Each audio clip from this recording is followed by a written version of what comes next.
Hello అండి, welcome to my channel Gautami crafts and cooking. ఈరోజు మనం పావ్ బాజీ రెసిపీని ప్రిపేర్ చేసుకుందామండి.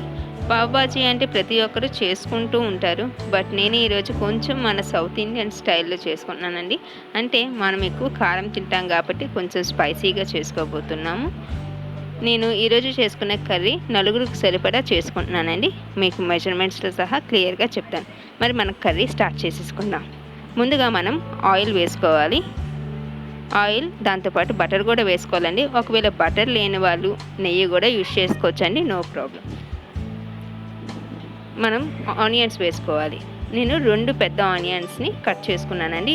నలుగురికి సరిపడే కూర కాబట్టి 2 పెద్ద ఆనియన్స్ని కట్ చేసుకొని వేసుకుంటే సరిపోతుంది.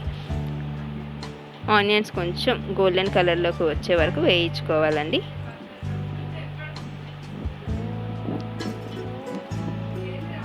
ఆనియన్స్ కొంచెం కలర్ మారే కాబట్టి ఇప్పుడు కొంచెం క్యాప్సికమ్ వేసుకోవాలి. క్యాప్సికమ్ కొంచెం తగ్గించి వేసుకుంటే బెటర్, ఎందుకంటే కొంచెం క్యాప్సికమ్ అనేది పచ్చివాసన వస్తుంది కాబట్టి. క్యాప్సికమ్ ఆనియన్స్ కూడా 2 బాగా వేగే వరకు వేయించుకోవాలి.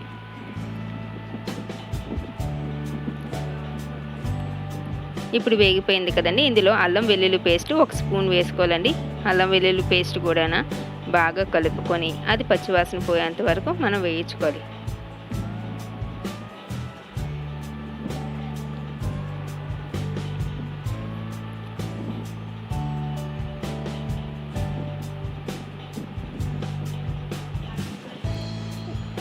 అల్లం వెల్లుల్లి పచ్చివాసన పోయే వరకు వేగించుకున్నాం కదండి. ఇప్పుడు మనం టమాటో కట్ చేసుకుని టమాటోని వేసుకోవాలి. నేను 1 టమాటాను వేసుకున్నానండి. 2 పెద్ద ఉల్లిపాయలకి 1 చిన్న టమాటాను వేసుకున్నాను.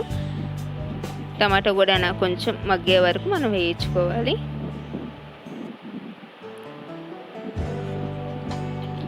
టమాటా మగ్గిపోయిందండి. ఇప్పుడు మనం కొంచెం జీలకర్ర పౌడర్, అలాగే పావ్ బాజీ మసాలా, ఇది రెడీమేడ్గా మనకు బయట దొరుకుతుందండి. లేకపోతే ఇంట్లో కూడా నేను తయారు చేసుకోవడానికి మళ్ళీ నేను ఇంకోసారి వీడియోలో చూపిస్తాను. తర్వాత కొంచెం ధనియాల పౌడర్, 2 స్పూన్ల కారం, అలాగే ఉప్పు మీకు ఎంత కావాల్సిందంటే అంత వేసుకోండి. ఇదన్నీ కూడా బాగా కలిసి మసాలాలన్నీ బాగా కలిసేలాగా మనం కలుపుకోవాలి.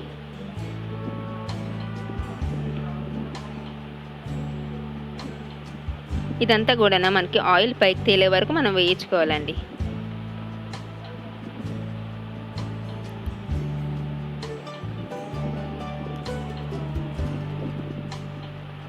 చూసారండి ఆయిల్ ఎలా పైకి తేలిపోయిందో. ఇప్పుడు మనం ఉడకబెట్టుకున్న బంగాళదుంపలు వేసుకోవాలి. నేను నలుగురికి సరిపడే కర్రీ కాబట్టి 4 బంగాళదుంపల్ని ఉడకబెట్టుకొని మెత్తగా స్మాష్ చేసుకొని వేసుకున్నానండి. ఈ బంగాళదుంపలు మనం వేయించుకున్న ఈ గ్రేవీ కూడా బాగా కలిసేలాగా కలుపుకోవాలి.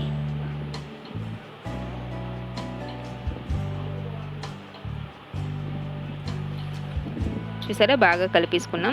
ఇప్పుడు మనం కొంచెం నీళ్ళు వేసుకోవాలండి. అంటే కర్రీ మునిగేంత వరకు నీళ్ళు వేసుకొని ఆ కర్రీ దగ్గర పడే వరకు మనం ఉడికించుకోవాలి. మునిగేంత వేసుకుంటే సరిపోతుందండి నీళ్ళు. మరీ ఎక్కువ వేసుకున్నా కూడా నీళ్ళలాగా వచ్చేస్తుంది కర్రీ.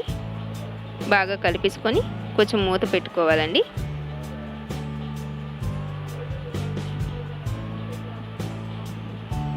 ఇలా మూత పెట్టుకొని ఒక 5 నిమిషాలు లేదంటే ఒక 3 మినిట్స్ వరకు మనం మగ్గించుకోవాలి. చూసారండి కర్రీ దగ్గర పడిపోయింది కదా. ఇప్పుడు మనం కర్రీ దించే ముందు కొంచెం కొత్తిమీర, సన్నగా తరిగిన కొత్తిమీర, అలాగే బటర్ కూడా వేసి దించండి. బటర్ ఈ కర్రీకి ఎంత బాగా వేస్తే అంత టేస్టీగా ఉంటుందండి. బటర్ వేసి మనం స్టవ్ ఆఫ్ చేసేసుకోవాలి. చూసారండి పావ్ బాజీ కర్రీ అంటే బాజీ రెడీ అయిపోయింది. చాలా బాగుంటుందండి. ఇప్పుడు నేను పావు ఎలా వేయించుకోవాలో చూపిస్తున్నాను. మనం పెన్నం మీద కొంచెం బటర్ వేసి పావుని మనం అంటే బ్రెడ్ని మధ్యకి చీల్చుకొని కాల్చుకోవాలండి. మరీ ఎక్కువ నల్లగా కాల్చక్కర్లేదు, కొంచెం గోల్డెన్ కలర్ వచ్చే వరకు కాల్చుకుంటే ఇలా చూసారా సరిపోతుంది. మనకి పావు కూడా రెడీ అయిపోయిందండి. ఇప్పుడు మనం సర్వ్ చేసుకోవడమే.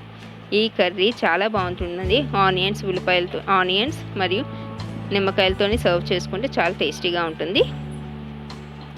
Thanks for watching. Please do subscribe, like and share. Thank you.